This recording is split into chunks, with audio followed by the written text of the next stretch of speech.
Hi guys, Alex here, back with another video, and today I'm going to do a thread response to STexannl's second thread. He's got some great questions, so I thought I'd attempt a response.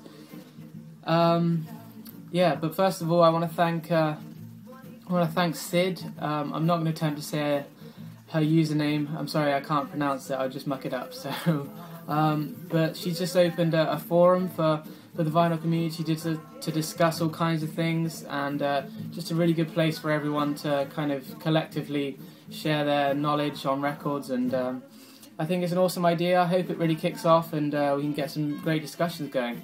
So thanks to her for that. And playing in the background right now is Buddy Holly, legend.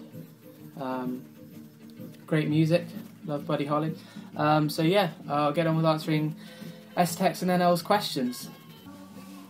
Right then, so I'll get right into it. Question 1. Do you have any albums that for some reason you rarely finish? Yeah, I have quite a few albums that are like that. But may I first say that I am someone who likes to listen to albums from start to finish, especially on the first listen, and probably the second and third listen as well. Especially when they're on vinyl. I think it's just more of an experience to listen from start to finish, and I like to judge albums as a whole rather than track by track. I think what kind of vibes they give off as a whole is much more important than the odd catchy song.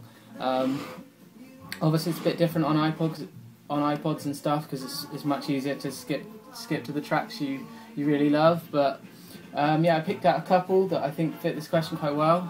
First of all, got the Beatles, Abbey Road. And this might surprise some people that I'm picking this one out, because obviously it is a true masterpiece, and one of my favourite Beatles albums. I'll say that to start with. Probably one of their most highly regarded albums. I think this was their last album they recorded together. The Beatles recorded together. Let It Be was released in 1970, but I believe this was released before Let It Be, but recorded after. I might be wrong on that, so correct me if I've got mixed up. But yeah, I picked this one out really because I'm not a fan of the second side, or the second half of this album. The first side contains some of the most memorable Beatles tracks for me, and some of my favourite ones. Like I think George Harrison is incredible on this album. The songs he sings, so Something, Here Comes the Sun. I think George Harrison's incredible on this. But I feel like after you get past You Never Give Me Your Money and onto Sun King and onwards from there, it doesn't match up to the quality of the first half. It just doesn't for me, and all feels a little bit rushed and jumbled up, and it's almost like they were just trying to put as many tracks on the album as possible. I think I'm not saying it spoils the record. It most certainly doesn't. I mean, I love Abbey Road, but I feel like they could have just, the first 8-9 songs. I think if they cut the album down to just those nine songs, I'd I think it would be just as good of an album. But yeah, I picked this one out because I can't get through the second half. I tend to just skip onto something else. Might be different if I had this on vinyl, but yeah, that's the reason I picked Abbey Road out. And then second of all, Bob Dylan at Budokan. I thought this was the best example of vinyl I have to pick out, because I don't know, everyone knows I'm a huge fan of Dylan. Love pretty much all of his albums in some kind of way. I can appreciate what he's trying to do on most of his albums. This album was really badly received upon its release in 1978. The shows went well for Dylan, but when this album was released, it got absolutely hammered by critics. And yeah, I like the arrangements to an extent, but I feel like he just overdoes it a bit on this album, and in the end, it just kind of feels a little bit generic, and I don't know. All the production just sounds the same to me, and it's a pretty long record. I think it's over 100 minutes, so probably over an hour and a half of listening to the songs that sound pretty much the same kind of gets tedious after a while. So that's why I had to pick Bob Dylan at Budokan out. I don't hate the album, but it's definitely not my favourite live show Dylan's career, that's for sure. So those would be the two. Countless others that I'm not going to go into because I don't want to make this video too long. But yeah, Abbey Road and Bob Dylan at Budokan. Okay, so moving on to question 2. Do you have any albums that when you play them it is hard for you not to finish, especially multi-disc albums, and show them?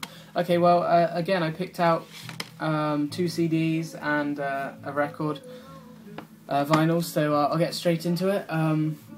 The Velvet Underground and Nico from 1967, dubbed the Banana album for, of course, the famous Andy Warhol print on the cover, and yeah, I believe this was the only record he produced for the Velvet Underground. I could be wrong about that, but I don't think White Light, White Heat or the self-titled album from '69 was. I don't believe either of those albums were produced by Warhol. I think this was the only one. Could be wrong about that, but yeah, probably one of the most iconic albums in history, for the cover, obviously, and you know, I absolutely adore this album. I mean, it's got such variety and diversity about it. It's, you know, the melodies are also memorable, and equally so are the lyrics by Lou Reed. I think his songwriting is sublime and second to none on this album. I mean, in terms of voices, you've got obviously Nico, who's got an incredible voice and a really unique one. Absolutely adore her songs. But then of course you've got Lou Reed's vocals as well, which are probably equally as unique. So yeah, just everything about this album is memorable and just never gets boring to listen to. And I'm probably listened to it 20 times over already. And once I put it on, I just tend to listen to every track because I just can't resist listening to them all. It's a great album and a timeless album as well. I don't think this will ever get to the point where it becomes obsolete. And yeah, so that's Velvet Underground and Nico. Second of all, Blonde on Blonde. Over 70 minutes long, this album. I talked about it in my last video. But yeah, over 70 minutes long. But that time just goes like that. It's when you're listening to this, you just get transfixed by it, and the time just goes, and you're just absorbed by it. And yeah, as I said in my last video, it's my favourite album of all time, and I can't even begin to imagine how many times I've listened to this. It's like the Velvet Underground and Nico. I believe this is a timeless album that will still be being listened to by people 200 years from now.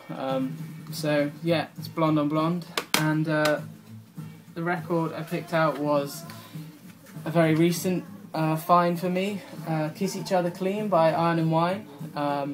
As I said, it's my first introduction to Sam Beam's music, and yeah, he's obviously trying something new on this record, but it's really catchy. All the songs have something about them that draw you in and make you want to listen to the whole record.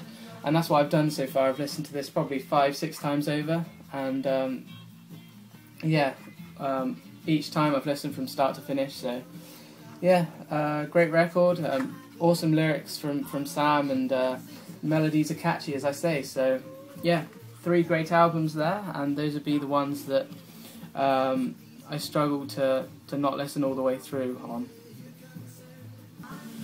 Okay, so question 3. Was there something music or non-music related that changed what music you listen to and how you listen to your music? Okay, well, yes, there most definitely was. I actually covered this in my thread response to Joseph O'Donnell's thread. I put the link up there to the exact time where I explained that.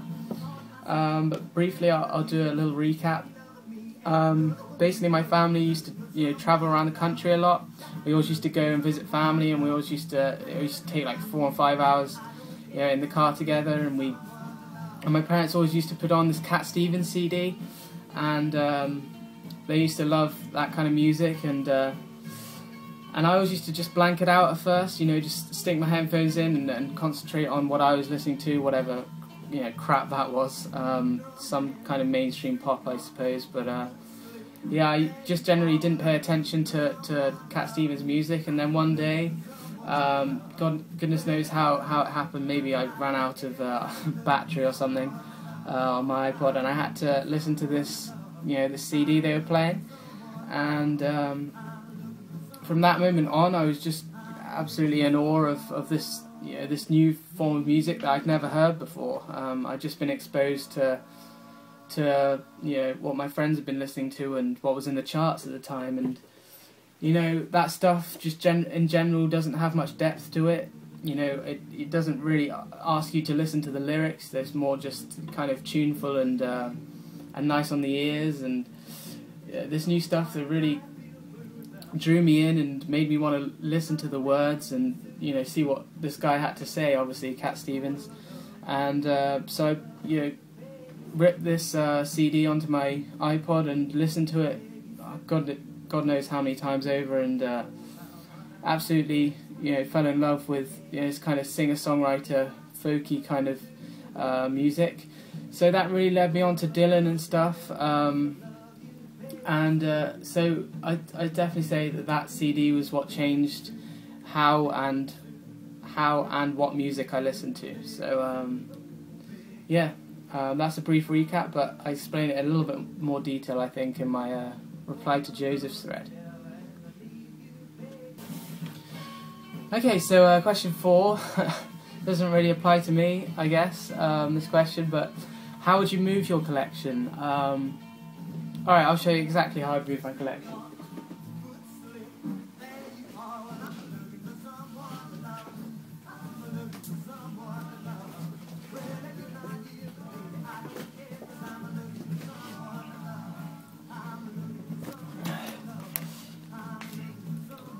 Probably the only person in this community who can carry their collection just like that.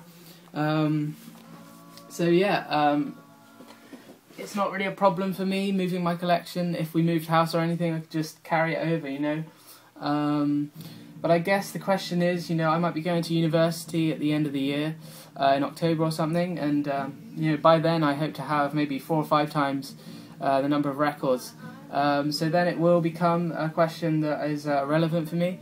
So I guess if I was to answer that, I'd say I'm probably going to take, I don't know, equivalent amount that I have here to university with me, just the select ones that I really enjoy, and just take them and leave the rest here for holidays and stuff. So I'm kind of adapting the question here, but that's how I'd move my collection if it was a lot bigger, and hopefully it will be by this, by September, October time, and who knows. But right, so the 5th and final question is describe your perfect music room, and it's a great question, and I had a little think about it, and I guess I came to the conclusion that it's kind of hard to envisage having my own music room right now, because I'm very much a newcomer to this whole record collecting thing, and also I'm pretty young, so only 17. I've still got to go through university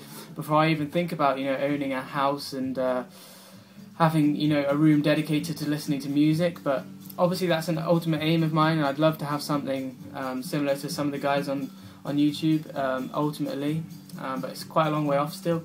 But I guess in terms of a dream music room, I'd have to go with something similar to what Mr. Hall of Fame said in his thread response, and I believe he said like something like a store setup in which you can go in and flick through records, and it kind of feels like you're in a record store. I think that's an awesome idea, and I mean, it's got to be close to being the ultimate for record collectors. So I thought, that's obviously quite extravagant and far-fetched idea, but I guess if you're dedicated enough to collecting, then anything's possible. But I'd love to have a room, anything like Dan's or Mr. Hall of Fame's. I think they both set their rooms up in a way which makes listening to music a lot more pleasurable. And so I'd love to have a great listening area as well, where you could just like sit on a beanbag or something and soak up the music in a more relaxing way. But that's my answer to question 5. Okay, so that's my response to STexannl's second thread. Great questions, man, and keep them coming. I'm absolutely loving your videos. But I hope everyone has a great weekend, and I'll be back soon with more. Thanks, guys.